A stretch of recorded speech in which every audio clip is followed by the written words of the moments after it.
শীতকালে গোসল না করার মজাই আলাদা। 4 দিন ধরে শুয়ে আছি, এখন 1 সপ্তাহ পার করে দিতে পারবো। তোরা এখন ফোন দেখছিস? আমার ভাই ওদিকে 3-4 দিন থেকে গোসল করে না, শীত পড়িস তাই।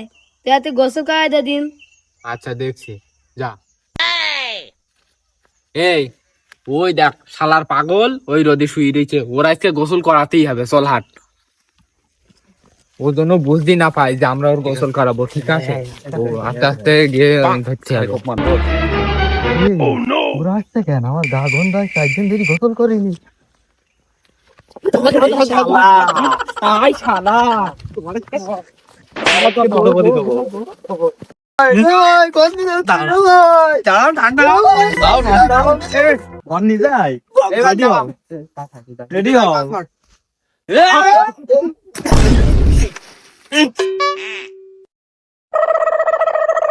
শালারা তুই কাজটুক করলি কি?